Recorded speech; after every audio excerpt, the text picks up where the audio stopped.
Welcome to Off the Wall. My name is Trey. Thank you so much for being here today. We've got a really good conversation on the show for you this week. We've got Peter Schwartz on the program. And if you're not familiar with who Peter Schwartz is, he was the voice of the New York Dragons in the original AFL in the 2000s. He's been around the 50-yard football game for over 20 years in different capacities.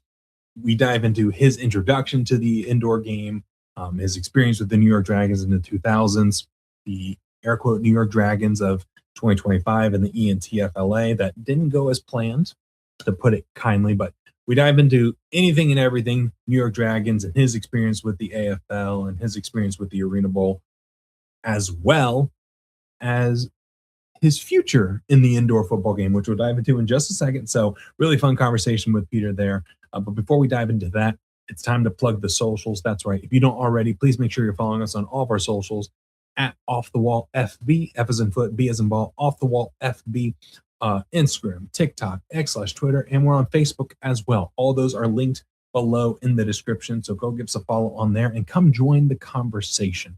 Love chopping it up with folks and love hearing what people have to say about this beautiful, wonderful niche sport that is arena and indoor football. Regardless of the leagues that you follow, regardless of the style that you like, love chopping it up with folks and hearing other people's perspectives and opinions on things, especially as we're rapidly approaching the beginning of the seasons.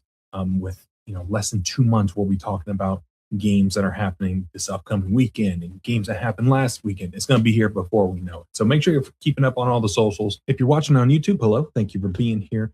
Please make sure you're liking the video, subscribing to the channel, commenting below, all that stuff. Call to action. What we're going to do. In the spirits of Peter being on the show, let's talk classic old school arena football teams, original AFL. If you could go back in time and watch any game in person with any team or any teams, what would you go back and see? If you want to give a year, that's great. If you just want to give a team, that works just as well. So throw that in the comments and let me know what you think, interested in seeing what the community has to say on that. But if you're listening on Spotify or Apple Podcasts, thank you for doing that as well. Please make sure you're liking the episode and going in and rating the show 5 stars, preferably. But hey, do your thing. Leave a nice little review. You can throw in what legacy teams you would want to watch as well on the review, and let people know what we're all about here with growing the game of indoor and arena football and all that. So we've got offthewallfb.com as well. We'll be doing a lot more blogging here soon. And then we've got Royal Retros. We've got an affiliate link in the description below. So scroll down just a little bit, click through that link, use code OFFTHEWALL for 10% off your purchase. Speaking on old school arena football stuff, they've got a ton of gear on their website from the original AFL. They got some AF1 stuff on there. I think they got some World League football. They got all sorts of stuff on there. So go check it out. Again, use the link and use code OFFTHEWALL. Save a little bit of cash in the process as well. So enough of that. Here is the conversation with Mr. Peter Schwartz. On the show this week, we have somebody who is no stranger to the 50-yard football game. You may recognize him from his time with WFAN in New York. And he was with the original New York Dragons in the 2000s in numerous capacities. And we'll be seeing a lot more of him in the indoor game in 2026. His name is Peter Schwartz. Peter, appreciate you coming on the show, man. How are things going in your world? Everything is going great here in New York. Excited for the indoor football seasons to get underway, and it's great to be on with you. I appreciate your passion for the sport as well, and it's great for me to be able to talk about it for a little while with you. Yeah, I love this indoor game so much, and to be able to share some time with somebody who loves it just as much and who has a breadth of information. I'm excited to pick your brain and dig into your experience with the sport. But before we dive too far into your personal history with the sport, some folks watching may already know this, but what have you got going on with indoor football in 2026? Well, I'm really excited, Trey, to be part of the IFL's broadcast team on Yahoo and also on FanDuel Sports Network. I'm going to be doing some games play-by-play this year, a select number of games, and I'm really excited to be back involved in the sport again. I will tell anybody that would listen to me that my 8 years with the New York Dragons and the original Arena Football League was the best job that I ever had. And since 2008, I've missed it so much. I had a little cup of coffee with the New York Streets in the NAL in 2019, but to be with the Indoor Football League, and I had a chance to have Commissioner Todd Tryon on my podcast recently, to be involved with this great sport. They've been around for such a long time. They're doing things the right way. And to get back in that broadcast booth and call indoor football, I'm so excited. I can't wait. My first game is going to be in Orlando on April 5th. So I'm excited to get going. I got a lot of homework to do, Trey. I may be leaning on you in the upcoming months Yeah. For some information, because I got a whole new league of players to learn and get to know. So, but I'm excited to roll up my sleeves and get going.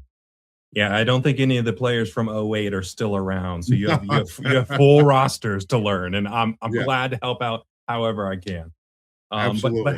how did that opportunity to get in the mix with the IFL come about? So it's an interesting story that goes back, a couple of years. So when the Arena Football League 2 years ago, and obviously they went through all kinds of bumps and bruises during Oh that yeah, season, stops, starts, and teams going out of business in the middle of the year. But they brought Jeff Fisher in to be the commissioner, and they wound up stumbling to the finish line. They got through the season somehow, and that was the season that culminated with the Arena Bowl being played at American Dream Mall in that's New right. Yeah, Jersey. So I was contacted a few weeks before that game by people from that league to help with some PR work and also to be the PA announcer for the game at American Dream. yeah, And during that journey, those couple of weeks of helping them out, I got to know Jared Widman a little bit, who was now the president of the business operations side of the IFL. He was doing a similar role with the AFL. And we obviously connected very well those few weeks and stayed in touch. And um, I I met him. He surprised me. He was on Long Island, here on Long Island, a few weeks ago, on business, and he texted me during the Islander game, which I happened to be at. He said, "Are you here?" I said, "Yeah." He goes, "Meet me downstairs after the first period." So I go down and I meet him after the first period. We're catching up a little bit, and he said, "How do you feel about calling some games for the IFL this year?" And I said, "Let me think about it for a nanosecond." Yes, absolutely. So that's kind of how it came along. We had some more discussions, and yeah. he said it would be a minimal schedule because obviously all the teams have their broadcasters in place, and the league has the Mhm. same. But he said I'll get minimum of six, 7, 8 games. I didn't mean that 6, 7 was not intentional. That just slipped I off my yeah, I wasn't going to call you on it, but so I said to him, I couldn't be happier. Thank you. And again, as I said before, the original Dragons job for me was the best job I ever had. I love this sport. It's so yeah, exciting. I'm very lucky that I've created so many great friendships and relationships going back to my the time that I started in 2001, and to still have friends to this day that I met during that journey, and to get back into this. And there's still some familiar faces from the old days that are still yeah, involved with the league. So I look yeah, forward to seeing, the Ari Wolfs and the Said Bonners and, yeah. EJ Burt's an assistant coach with Orlando. So I'm excited to get to see some familiar faces. Of course, some of those players are not on the field anymore. They're in No, different roles, but I'm excited to be part of it. And, thanks to Jared Widman and obviously Todd Tryon and everybody at the league for bringing me on board. I'm really excited to get going. yeah, it's going to be really cool to see a veteran of the old school arena game get involved with this new school indoor style. But speaking on your experience, let's dive into your origins with the arena football game and how did you first get involved with the sport? Like it was like late '90s, wasn't it? Yeah, so I the first indoor football game that I ever went to was at Madison Square Garden, and it was in I want to say it was 1988. The old New York Knights. James Wow. Crocicchia was their starting quarterback. He was a former quarterback at Columbia.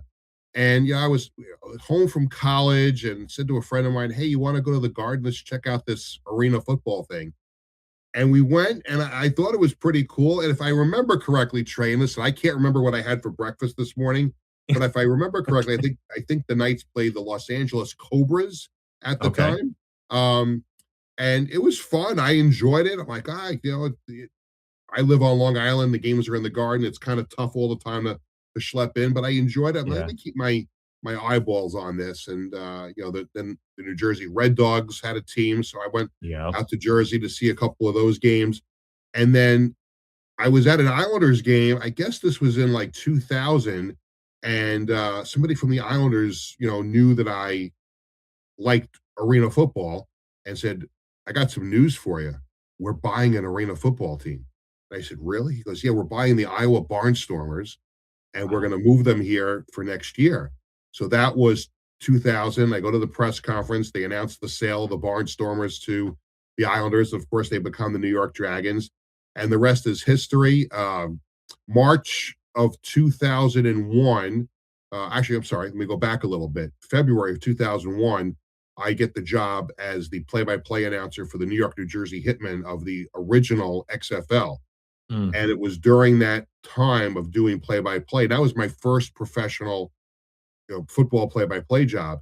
Um, and as they were trying to figure out the Islanders were what my role would be with the Dragons, if it wasn't for those, 10, 11 weeks with the Hitmen, I don't know if I ever get that Dragons job because they heard me doing the games and they were unable to get a radio deal for 2001 with the Dragons. But I came on board as the press box announcer, and okay. then the Dragons made the playoffs that first year, and there was no live TV. I think Nashville Network, I think, was doing the broadcast. They did Uh, not broadcast that Dragons Toronto game live. So the Dragons sent me to Toronto. I did an internet stream of the game. And starting the following year, I was the Dragons radio play-by-play announcer, got to fill in wow. on TV here and there. But that stretch with the Dragons, those 8 years, just so much fun, so many great memories. And then, I also got to work with the league too. I did a Yeah. radio show for the league. I wrote for the league's website. And the last 3 years of the original AFL as we know it, so 2006, 7, and 8, I did the Hmm. national radio broadcast of the Arena Bowl on Sirius. So Wow. great memories. That's how it got started. It kind of got started little just on a whim. Like I found out the team was coming there and did my homework and went to all the events and things like that. The rest is history. So it couldn't have worked out any better for me. Yeah, no kidding. Yeah, and you mentioned the original New York Knights playing at Madison Square Garden. That just seems unfathomable today for an arena football to be played at the Garden. So maybe one day, maybe the IFL gets popping here. Maybe we'll see it there. But I bet Well, that had Trey, to be quite an experience. I actually think it was appropriate that Madison Square Garden had not only that team, the Knights, but they wound up having the New York City Hawks for a Yep. couple of seasons in 97 to 98. And it's appropriate that the Garden had a team because if you remember, arena football, the idea was born at an indoor soccer game Yep. at Madison Square Garden when it was Yeah. drawn up on a manila envelope. So Hmm. that the actual thought of indoor football took place at the major indoor soccer league all-star game at Madison Square Garden. So all credit to the Garden for helping launch arena football. I think it would be kind of cool for the Garden to have indoor football again. The only problem though is Trey is it's so costly for an event to go on at the Garden. 100%. Yeah. It's New York City, it's Midtown Manhattan. I'd love to see it. I mean, maybe somewhere down the road there's a one-off game somewhere. Like I don't Yeah. know anything. I'm just thinking. You got me thinking Yeah. about Madison Square Garden, and Yeah. you never know what could happen. But thank heavens the Garden was there to help spur the idea of actually having indoor football. Yeah, 100%. And you mentioned getting the opportunity to do play by play. Was that something you always wanted to do, or was it something that you just kind of fell into with the Hitmen? And you were like, hey, I kind of like this. This is sweet. Well, I did. I obviously growing up, I knew I wanted to be a sportscaster. I remember watching, Mhm. a baseball game on TV with my dad, and I said, that's what I want to do. I want to be on TV. I want to be on the radio, and I wound up majoring in broadcasting at Buffalo State College, and I was there from '85 to '89. So, being there, working at the college radio station, I did our football games, and it was the one sport, and I did everything else. I did soccer games, I did basketball, I did, lacrosse and basketball. I think I already mentioned before, but it Mhm. was it was football, Trey, that for whatever reason resonated in my brain. Like this is really something that down the road, that was the easiest sport for me to gravitate to for whatever reason. The Yeah. action, setting the play up on the radio. For me, that came natural, and I felt somewhere down the road, perhaps I can get that opportunity. When I graduated college, and I was still living on Long Island, which I still do to this day, I started to do, high school football games on Long Island, on local, cable, local access type of things. Hmm. Um, and then when I was working at WABC, 99, 2000, I was doing updates and sports talk shows. You started to hear the rumors of the XFL, coming, and the XFL struck a deal with WABC. And uh, how I got the hitman job is actually kind of funny because the executives at WABC were petrified at what the radio broadcast could sound like because it was, the WWF was involved, Vince McMahon. They Yeah. wanted to make sure that they had somebody who they trusted at the microphone because they weren't sure, like if they had gone with an XFL person, they didn't want it to turn into a three-ring circus. So Yeah. um Yeah. I was actually the reason why the deal happened because if the XFL didn't agree to use me, I don't think WABC broadcasts the game. So I got a chance to Wow. do the games. Um, and again, another great opportunity for me. And knowing that the Dragons were on their way, I looked at it as kind of a stepping stone towards getting to the Dragons and getting back to indoor football, which obviously Yeah. happened. I did the Hitmen games, so that was from February to April, and then before you know it, a week or so later, the indoor football season started, and I went right to work for the Dragons after that. But the XFL was fun in of itself. It was that one season the football was crap, but it was so much fun.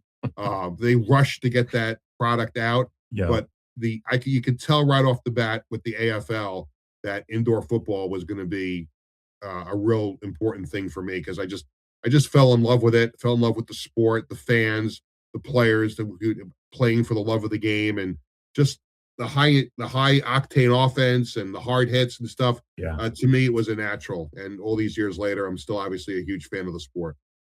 Yeah, and it had to be even more important, like, to you on, like, a emotional connection level because they were playing in your backyard. They were playing on Long Island. Like, Yeah, they were playing right there. I mean, and it's yeah, that building means a lot to me, Trey. I'll Yeah. obviously as a huge New York Islanders fan, you can see a lot of the Islanders stuff behind me in the Yeah. office here. I grew up in Queens, and sometimes I felt like I was the only Islander fan because Queens is predominantly Rangers fans. Yeah. But I started watching the Islanders on the local TV channel. We didn't have cable living in Queens, so I never got to see a game at Nassau Coliseum. They only put the away games on TV. So I just kind of gravitated to the Islanders because of the colors and everything. And I finally Yeah. convinced my dad, "Can we go out and go see an Islanders game?" And in 1978, we went to my first game. And as soon as I walked in, it was like a love affair. It was like love at first sight. And Mhm. it resonated, I became a huge Islanders fan. And again, for them to bring, an arena football team there, I'm like, it's just too good to be true. For And sure. and you think about it with very, very little effort because the one negative back then of the Islanders owning the Dragons, and this is no fault of the management of the team, but there Mhm. were a lot of employees that worked for the Islanders that were very, very upset when they bought the arena football team because now they had to do double work. They thought they were going to get that break during the summer a little bit. Yeah. So there were a number of people, and I don't know if you ever heard about this, but there were a number of employees for the Islanders that were disgusted that they had to work the arena football games. And Ah, it always bothered me because without without any effort, we drew 8, 9, 10,000, and there were a lot of games we had yeah. that we had a downsized coliseum that was like 11,900 was the capacity. But there were times we went over that. There were a couple of legitimate 16,000 seat sellouts. So without Wow. any efforts, we drew, pretty good crowds. And it really annoyed me that there was just so much negativity from some people in the organization. And I felt like had people just rolled up their sleeves a little bit, that it could have even been a bigger hit than it actually was. But I took a lot of pride in that. It was awesome calling those games. The Coliseum was a perfect venue for arena Mhm. football. Smaller than some other big time buildings around the country, and it was just it was just so awesome. And I thought also, and I say this to a lot of people that are longtime people that were involved in arena football. You know how in the old AFL, the fans, players had to sign autographs after the game. We Yeah. did that the best because the fans came on the field, they set up tables on one end, on the other end, they let fans try to kick field goals. And I was at all the buildings. I would, did games all over the place. We handled that the best. Some places didn't even let the fans on the field. They made them go to a bar, blocks away from the building and do the autograph signing Yeah. there. I thought we did that the best. There were a lot of things that I thought we did very, very well. I just wish more of the people that worked in the organization were as into it as I was. Yeah, and that's crazy to hear that the success that the team had off the field was despite itself. Like you said, imagine if they put, even go 50%, go halfway. Like don't Yeah, even give 100%, just give 50%, and that could have been so much bigger and better than what it it already was. it really could have. And I'll give you two examples of the apathy that they had. There was one night, it was like a January, February, whatever it was, and I'm at an Islanders game covering it for the radio station I was working for, and I run into somebody that works in the Islanders front office, and she says, "Hey, Peter, how are you?" I said, "Hi, back, and how's everything going? How's your family? Everything is good. The Dragon season's right around the corner." And she goes, "Oh," and I was like, "Did you really just say that? Like, it's part of your job. Like, you work Yeah, come for on. the ownership group that owns both teams." So that was just very, very hard to take. And if you remember also, well, you're a lot younger than I am, so maybe you don't remember this, but in 2003, the Dragons started out the season 0-6. They Oh were yeah, the Todd 0-4. Shell year. Yeah. Yes, they were 0-4. They fire John Gregory. Todd Shell takes over. They're 0-6. We fly to Detroit at 0-6. We land at the airport. We get on the bus from the airport to the hotel. It's about a 45-minute drive from the airport to the hotel. Todd Shell throws tape on the bus had a VCR and Yeah. monitors and everything. He decides that's as good a time as any to have a film session. Pops the Yeah. tape in, and I don't know how many other broadcasters would get into it. I was so passionate about it that I felt like I was a player. I was watching because I want to be able to learn the game better from the experts Right. to talk about it better on the radio.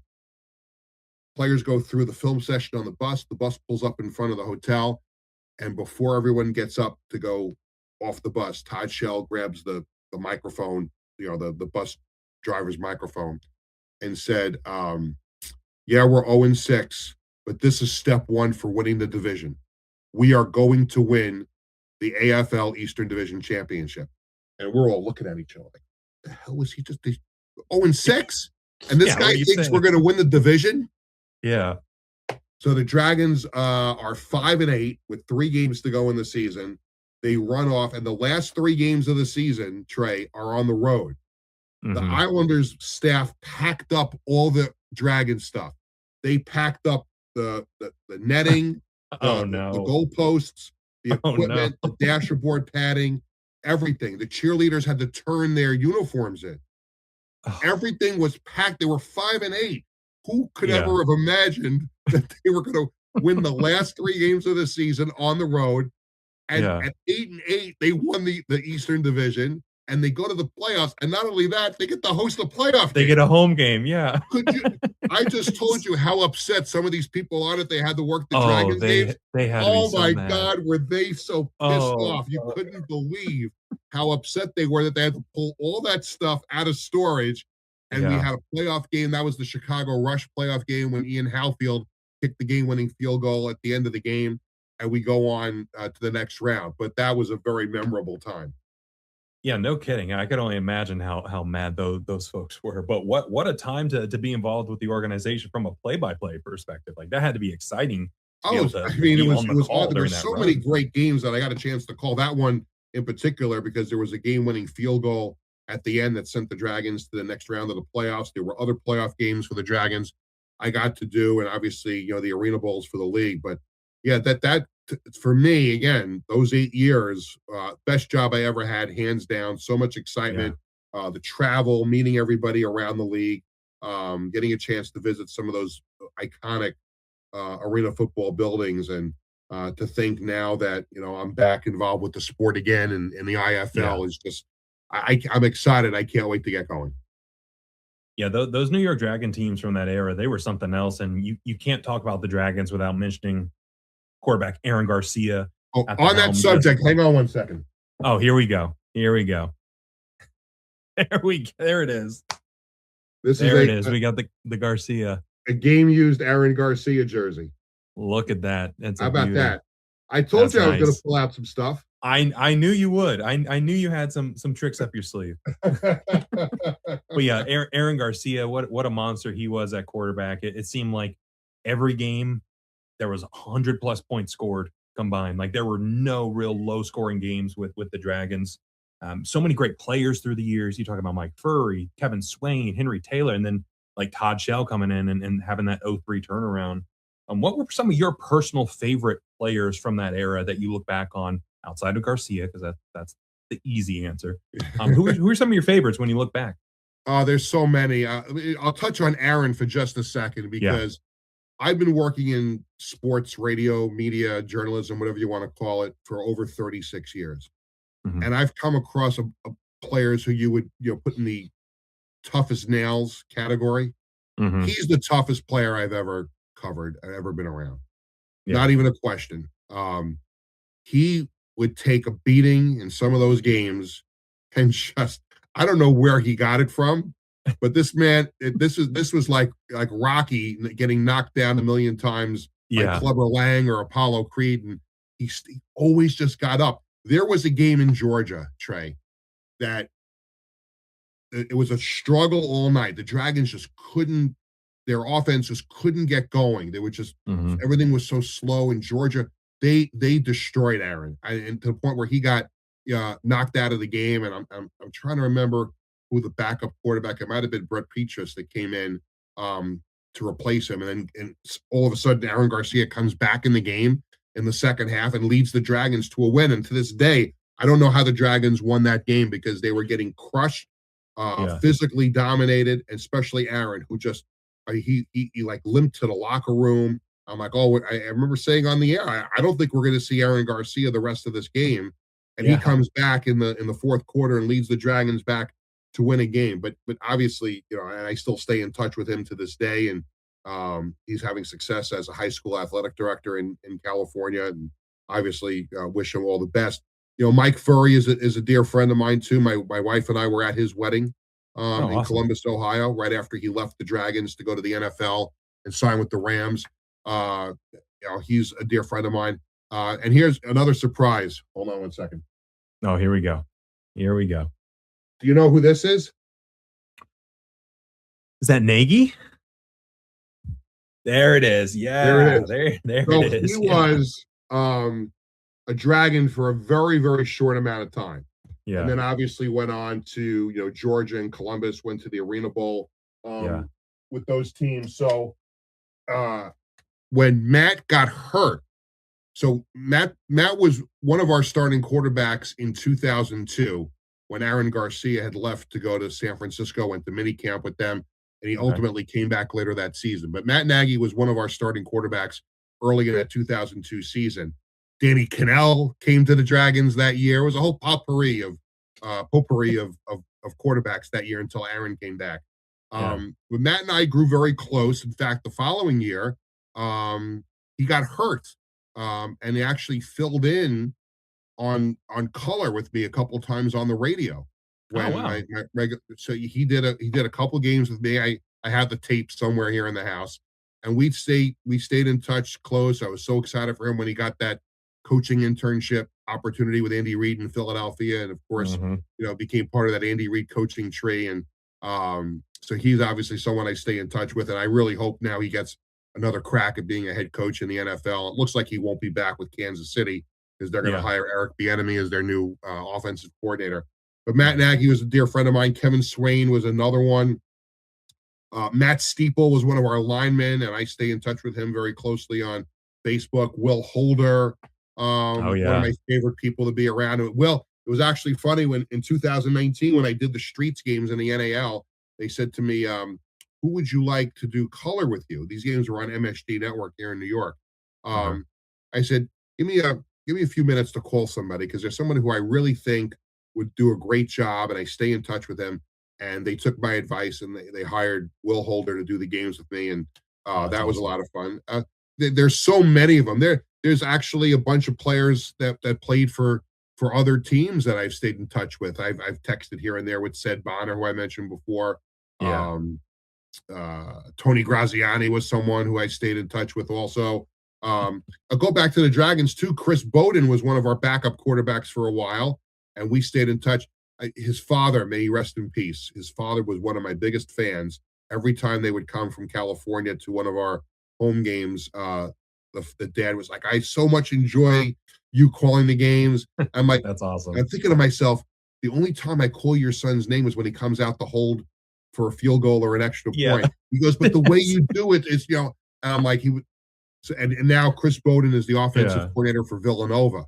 So we Wow. get to see him. Villanova comes to play LIU, or we see him at Stony Brook.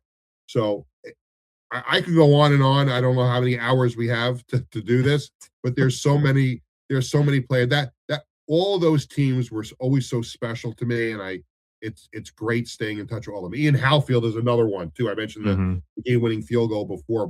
My wife and I went out to Las Vegas for a little vacation. We got to spend some time with him and his wife too. Wow. So there's so many. Again, those 8 years, there'll never be another 8 years professionally for me than Right. those 8 years. And obviously, too, personally also, because in that time frame that I did the Dragons, I met my wife and we had our first son. Yeah. So that was a very special time. And in fact, there were some Dragons people at our wedding, and the Dragons even gave us this beautiful wedding Oh, gift. It was an look at autographed that. team helmet in 2004. That's So incredible. yeah, That's so cool. I Yeah. don't know I if was it's about.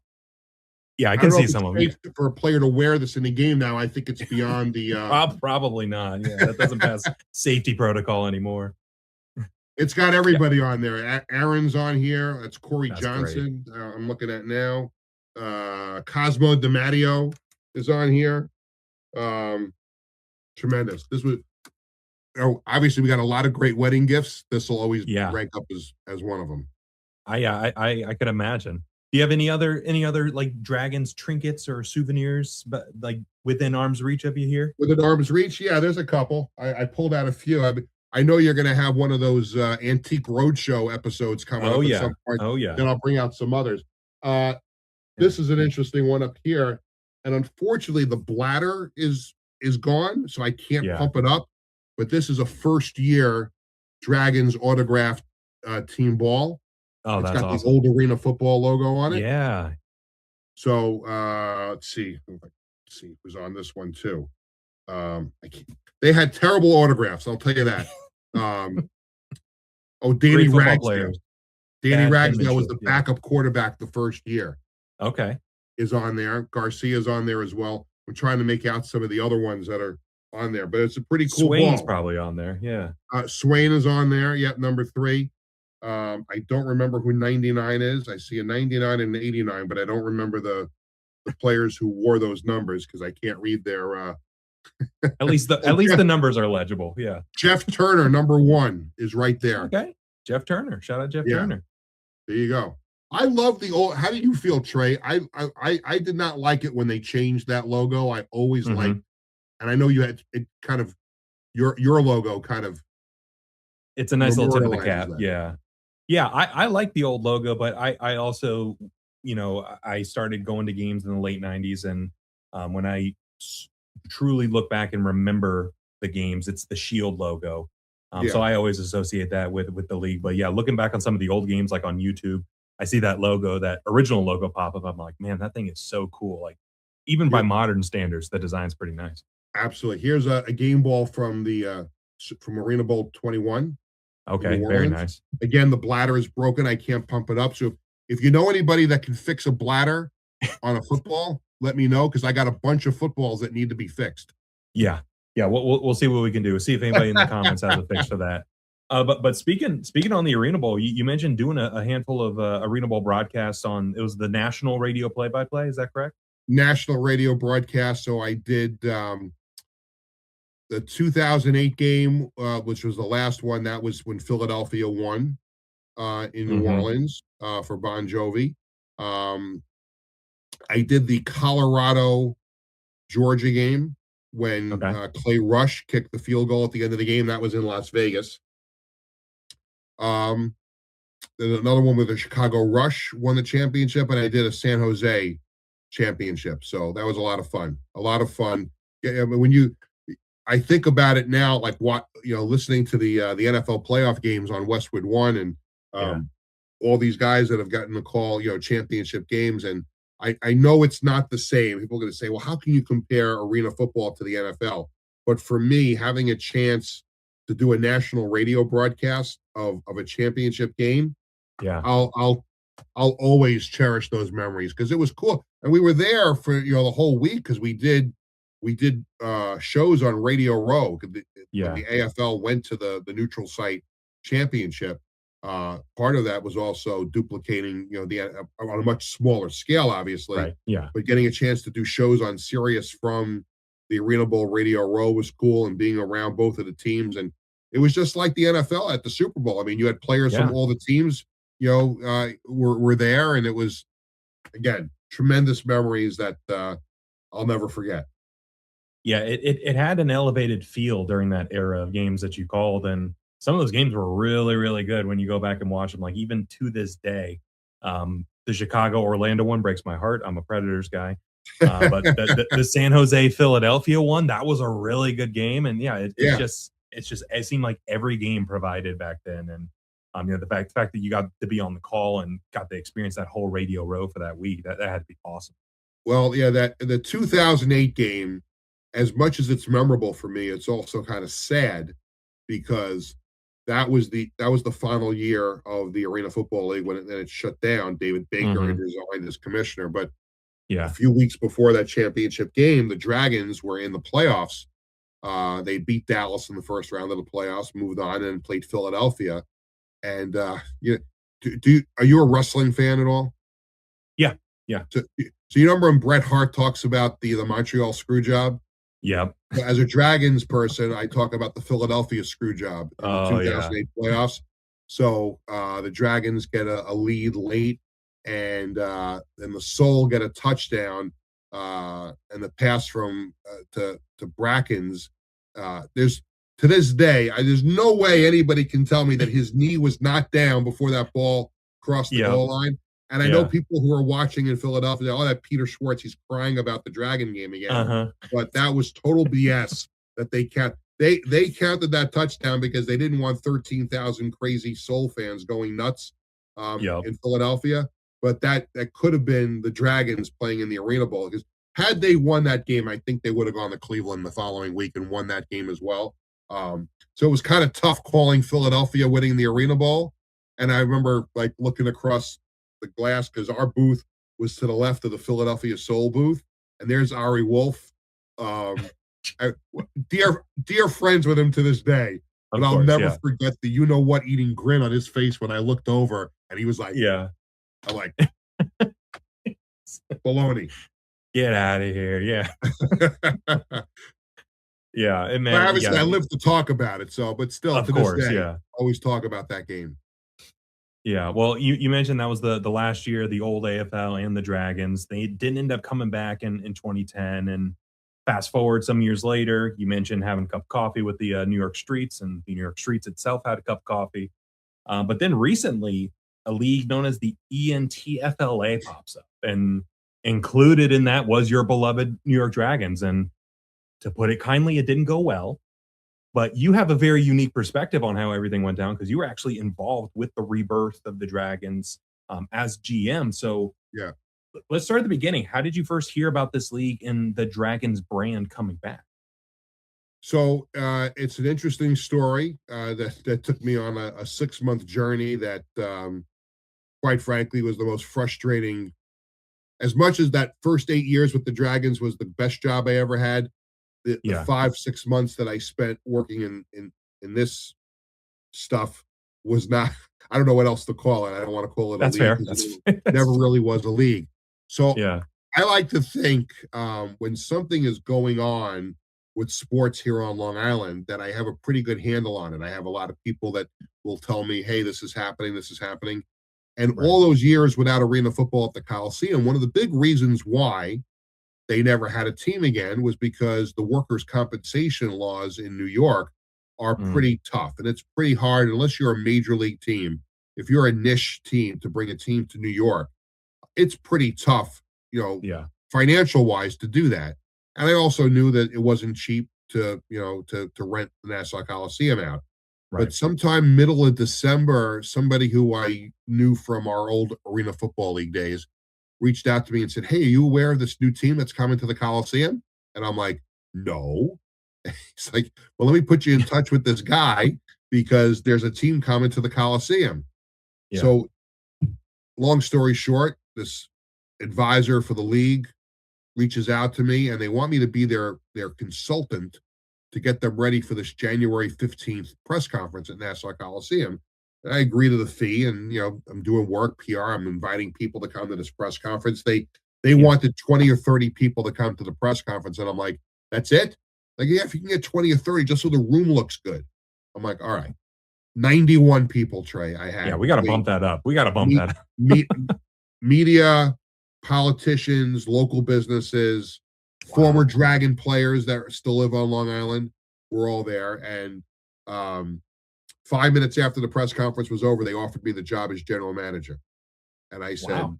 said, "You had told me that you needed someone with sales experience." I'm like, "You know a lot of people. We'll look that over and whatever." So I get hired as the Yeah. GM, and paychecks are fine. Everything is good. They let me hire two more people in the front office, but we could never occupy our offices at the Coliseum because the league didn't have insurance. And we kept waiting and Mm, waiting and waiting, and it never happened. Now we start selling season tickets, and the season tickets are selling really well. Where we're selling sponsorships, some pretty big ones too.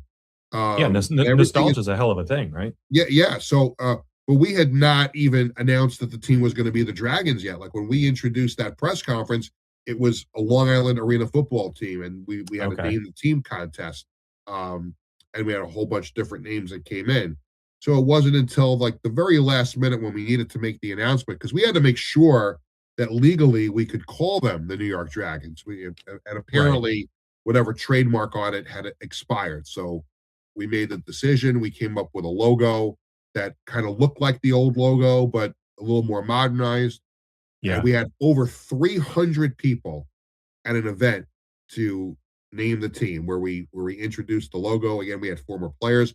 We even had a couple of former fire dancers that were still living on Long Island came to Wow. the event. We did this whole Back to the Future thing. A Yeah. local Long Island resident owned a DeLorean, so we had the DeLorean in the parking lot of this building. Like we really Wow. played this whole Back to the Future thing up. Yeah. No Um, kidding. but throughout this whole process, there were little breadcrumbs along the way that there were Hmm. problems. We were the only team that was making any money. Like the other three markets, they weren't doing much, if any, sales. And I don't know Right. if it was the people that they hired or whatever, but the Dragons or the league hired me to be the GM. I hired two other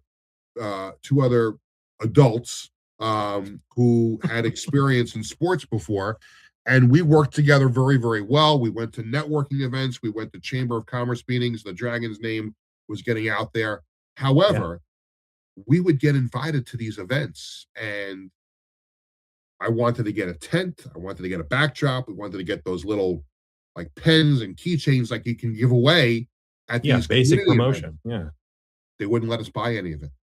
Really. We had $200,000 in sales, and not one dime of it was retained by the Dragons. It all went to the league.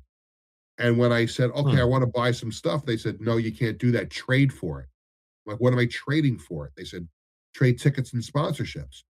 And I'm calling around because remember, I'm not a salesperson. I'm a radio guy. So Yeah. I'm calling around to people who I know who do sales for the Islanders, for the Long Island Ducks baseball team. Like, do you buy your promotional items or do you do you trade for it? Like, no, we buy it. It's Long Island. Like, people are in business to make money on, like, no one's giving Yeah. stuff away. Yeah. So that was one problem. I was invited to a street fair in a town here on Long Island that we would have been in front of 50,000 people over the course of a day. That's the foot traffic. And we had nothing. I had to turn it down. I'm like, I wasn't going to show up there and not have anything to give away, no pocket schedules, nothing. We weren't allowed to buy anything. Wow. And then the 4 general managers got an email. Hey, we're not going to be able to afford helmets. You think you can call your local high school and see if you can borrow some helmets from your local high school? I'm like, what are we doing here? That's And crazy. it was just one thing after another and then the Coliseum kept asking me, when's the field arriving? And we were going to buy a used field from 4 used fields for the 4 teams. And the guy just never made the payments. And it's nothing ever happened. Like we had this concept of a league, but we weren't really operating like a league. And it just became, increasingly frustrating. And the 3 of us on the night of June 2nd all hit send on an email to resign from our positions. I'm sure you saw the news coverage about that. It was very frustrating, demoralizing. Here it was, I waited all those years for the Dragons to come back, and now I'm running the team, but it was never real. That's the problem. It was never real. And the 3 of us, to this day, again, I can't get into the minds of the people who were running the league, but it became very, very apparent that there really wasn't much intent on actually playing, that this was just all a big farce. And that's the problem. And it sucked everybody in. And, to this point, I think most, if not all, of the people who bought sponsorships and season tickets still haven't gotten their money back. Yeah, that's unfortunate. Yeah, and that's the frustrating thing about not just the ENTFLA, but like all these little leagues that pop up and, say they're going to play but never do. It kind of damages the reputation of the industry and of the sport as a whole, so that like enough people get burned. This may never come back to Long Island again because the people have a bad taste in their mouth. So the other thing too is one thing I did uncover in the 5 or 6 months that I was doing that job is that, again, like I mentioned before with the workers' comp issue, there are other roadblocks to putting a team in Nassau Coliseum. There's a union there and it's not just the rent, but now you have to pay extra money for security if you want to have youth football games on the field in the hour, which is a staple from the original Dragons. Like we would have youth football games from 9:00 in the morning till the time you had to clear the field for the cheerleaders and the players to practice. I wanted to do that with this league, and the Coliseum said, well, you got to pay for extra, security and this, that, and just it was never going to happen. And then, the scoreboard was operated by an outside company, and any team that comes in now has to deal with that outside company. Wow. Our owner was prepared to play the games without a scoreboard because he didn't want to pay for the company to run the scoreboard. I mean, I could tell you like stuff that'll make your hair crawl. We had a deal in place with a local medical. We had to have a medical provider that was our official team doctors and everything. And again, I'm learning this all on the fly. And apparently how it works in a lot of these sports is that the medical company pays the team for the right to be their medical company. So we had negotiated, me and another person in the front office, we had negotiated a deal with this very prominent company here on Long Island. And everything was all done. They were going to be on our jersey. They were going to be on the field. We were going to plop them on a Dragon sign outside. They were getting soup to nuts for what they were giving us. And then we go into their office to sign the deal, and the owner of the league is on a phone. He couldn't make it there that day, but I'm in the room with myself and my other coworker, and there were a bunch of people from the medical, including their lawyers. And the owner of our league is on the phone, and we're ready to do the deal and sign the contract. And the guy's like, yeah, I'm not comfortable doing this. I want more money. If I'm going to put you on our jerseys, I want more money. And they're like, well, we agreed to this. It was in every iteration of the contract that he had said, okay, let's go forward with it. All of a sudden, at the last minute, he wanted more money. and we're all looking at each other like, well, what's going on here? Like it was just Yeah. Right. it was a total sham. It really was. And Yeah.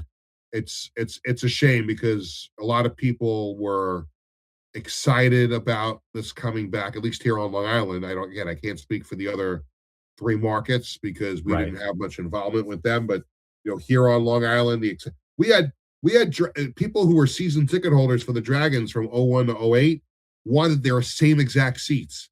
Like they would call me and Peter, Yeah. I sat in section 104 row, whatever it was, seat, and I'm like, I can give you as close to that as possible because Coliseum closed in 2015 and reopened 2 years later. It went through a massive renovation. Uh, Yeah. Mostly the bones of the building were still the same, but the sections changed. So like Okay. that section 104 became section 4. So I said to the person, these were your seats, but it's now section 4. And they were like, okay, as long as it was the same people literally wanted their same exact seats that they had years ago. That's And to insane. then not, not have it happen was just, to this day, I've got, I was at a Long Island Nets game with my son, a few weeks ago, and somebody who had bought season tickets and I did the deal with them. They recognized me from being on TV for, with WFAN on Boomer and Yeah. Geo. And they came up to me and said, hey, whatever happened to our refund? I'm like, I don't work for the team anymore. Like it's not, Yeah. not my doing. And this has happened a lot. And it was just very, very frustrating the way the whole thing ended. We resigned on June 2nd. Our home opener was supposed to be on June 14th, Trey. And I'm sure you were following closely, like when it really looked like this was not going to happen. The Yeah. problem was the league never made it official. Like there was never any announcement that there was not going to be a season, and until there was some random comments made to a couple of places. But for the most part, if you had season tickets, there was no way of you knowing that there was no sport unless you really, really paid that close attention to the Yeah. newspapers or the radio stations, whatever. That night, June 2nd, I did interviews with Newsday, the New York Post. The next morning, I went on WFAN. News 12 Long Island did something about it. But I said to my wife, I said, I have a feeling that people are going to show up at the Coliseum on June 14th. I Hmm. just have, she goes, but you were all over the media. How could people not know this? The Yeah. only Not people everyone's that paying wound up, attention. the only ticket holders that knew that it was canceled, if you bought individual tickets, because then the Coliseum refunded it right away. The season Okay. ticket money went right to the league. So my younger son, again, distraught over the fact that he has still not had a chance to experience the Dragons, Yeah. says to me, Dad, I looked at the AF1 schedule. Albany is home the night that we were supposed to have our home opener. Can we go to Albany to go see the game? And I know some people there with the Albany Firebirds. We hooked it up. We drove Yeah. to Albany that Saturday night. We stayed over in the hotel. So we get to the hotel at 5 o'clock, and we're just relaxing before we drive over to the game that night. And remember, I said to my wife, not everybody reads the newspaper. Not everybody listens to the radio. Not Hmm. everybody watches, News 12. Sure enough, 5 o'clock, this starts blowing up. Yep. You got Text people calling. showing Peter, up. looks like the building's closed. What's going on? Like, there's about 75 people Oh, outside Nassau Coliseum thinking that there's a game. And I oh had man. this graphic ready to go that I no longer work for the Dragons or the ENTFLA. If you have any questions, please call this person. Yeah. And that's what I was sending everybody. Like 10 text messages. People were calling. I didn't have the heart to answer the phone. I just let it go to voicemail. That's a And I tough was spot. texting, Yeah. texting people back, hey, I don't work for the team anymore. Here's some information. And yeah, there were about 75 people that showed up at the Coliseum that night thinking that there was going to be a game because the game was supposed to start at 6 o'clock. And this was like 5 o'clock. I was getting text Right. messages. So, I mean, the way I sum it up is that I spent 5 months promoting and selling something that was never real. Yeah. Like, never real. We weren't even operating like a pro sports team. I didn't have an office. I was working out of my house. Or I met my other two coworkers at a diner, or we go to a client to go talk to them about something. It just, again, like it was very, very frustrating. And Yeah. still, I mean, talking about it is therapeutic, but it still doesn't get away from the fact that a lot of people were deceived by it, and that's the sad part of the whole thing. Yeah, and it seemed like it had some promise being a small town league in that Northeast area that traditionally it's pretty deprived of indoor football at all levels, currently and historically. Do you think that there is a path for some team and some type of league to have some success in the Northeast? Because the only one that's kind of stuck around is Albany at this point. Yeah, and still, if you talk to people in Albany, obviously there was a time when the Albany Firebirds were the big thing in town, and they were selling Yeah. out what was the Knickerbocker Arena. Now it's the MVP Arena. It's taken a while for those fans, and I talked to a lot of people that cover the team and are around the team. It's taken a while for the fans to come back because remember Mhm. they had that whole thing that went on with ownership with why can't I think of his name? Why can't I think Antonio. of the Antonio Brown? Yeah, Yeah. easy to forget because he was an idiot. But Yeah, exactly. people in Albany are still recovering from that whole mess with Of Antonio course. Brown. So, but here in this area, it's again, I can't speak for Danbury and Fitchburg and Mhm. in New Jersey where the other teams were going to be. Danbury, my son played football for Western Connecticut State for his freshman year, and it's a pretty cool town, and they're into football. High school football is very big there, and they were going to play in the Danbury Ice Arena, which I went to a couple of hockey games there with my son. Pretty Mhm. cool place. I think it would have been a really good indoor football place had it actually happened. Right. Um, I do think it would have to be a special circumstance for it to work in the Northeast. I think you'd have to have. Yeah. I don't think you can have this single entity league. I think you'd have to have an owner that was dedicated to that particular team. Like I can only speak here on Long Island because of my Right. my Yeah. history. You would have to have a local owner that uh, was committed to it. The team would have to be well funded. And I think it would also have to follow the pattern that I wanted as general manager. And when I hired our coach, my vision for the team was that I think we needed to be mostly Long Island players. I think we needed to be a regional league. And it Mhm. was, we had invited 30 players to training camp, and I think 26 of them were from Long Island. And I Wow. think, especially here, because aside from the Islanders, um, you know, it's name recognition. Like if you grew up playing lacrosse here on Long Island, one of the reasons why some of the lacrosse teams didn't work out because they didn't have enough players from Long Island. And I had a lot of people telling me, we want to see our own play. And I think that would have happened with the Dragons too. Mhm. Excuse me. My plan was to have name recognition because I think if you had a star player from town X, town Y, town Z, those towns would want to come see the players more so than if they were just at that point in arena football, you're down to the it's it was the major leagues, it's the IFL, it's the NAL, it's AF1, and then you start to go down the alphabet soup. I mean, what players are going to be Yeah. left there for the ENTFLA? And the only way, in my opinion, to make it work is if you had local players. You have to. Yeah. So there was a quarterback that we targeted that was a very, very prominent high school quarterback here on Long Island. Went to some prominent colleges and still plays professional football. And we made an effort to try and get him to camp, but he instead accepted another offer to go back to the CFL.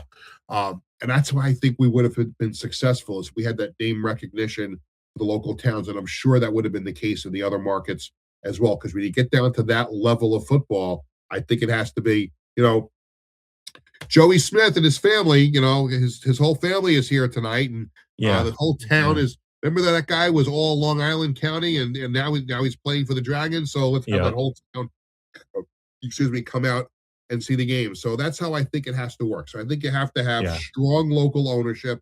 I think you have to have name recognition with the players. There has to be that tie to the community for it to happen. And at least here on Long Island, again, they'd have to work through a lot of the issues with the Coliseum. There's a lot of things that make it very, very difficult to put on an Mhm. event in that building.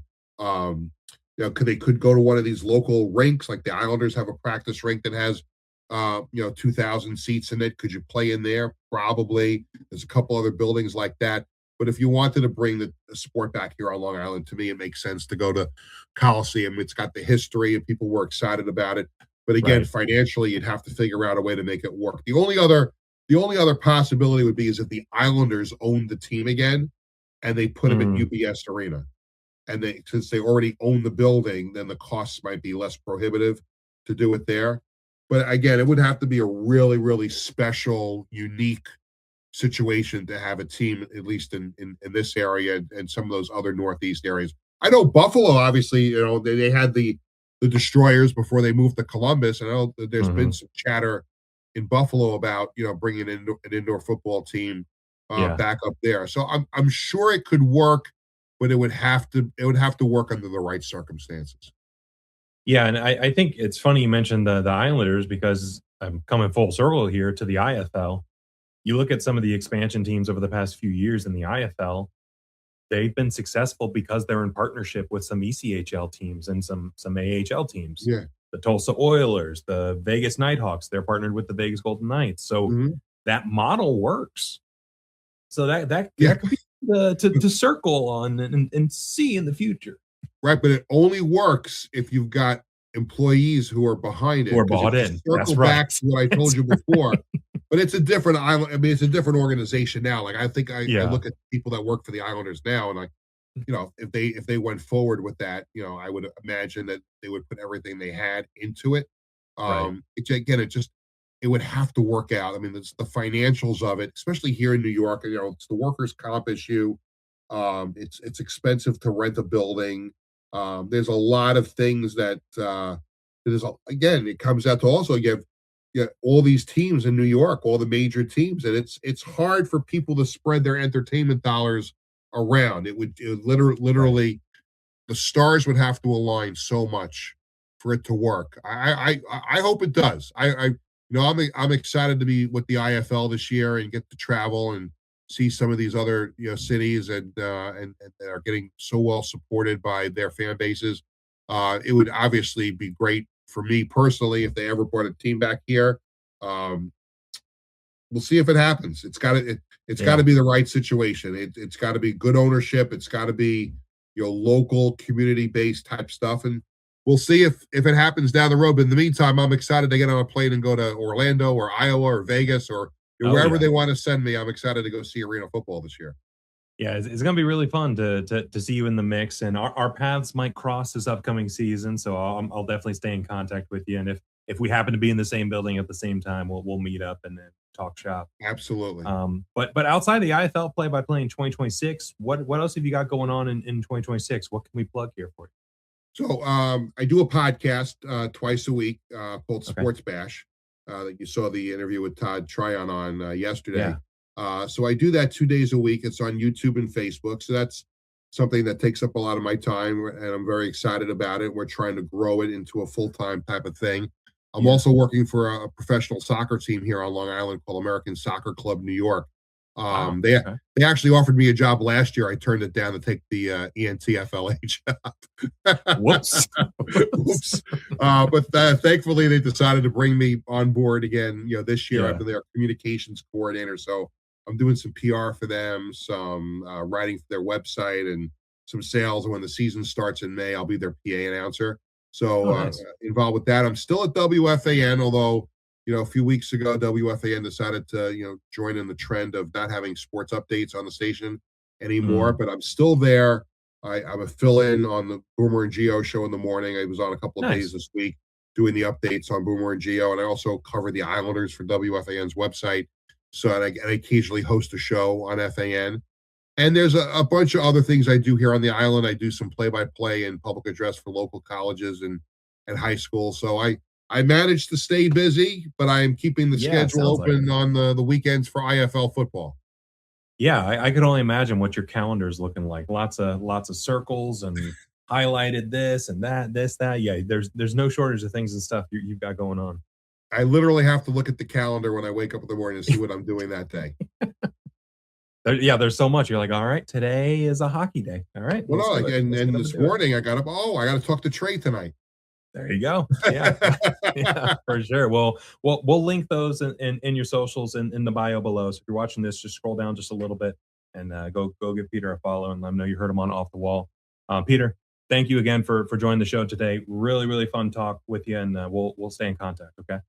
Absolutely, Trey. Thank you for having me on to talk about indoor football. And again, can't wait for the season to start.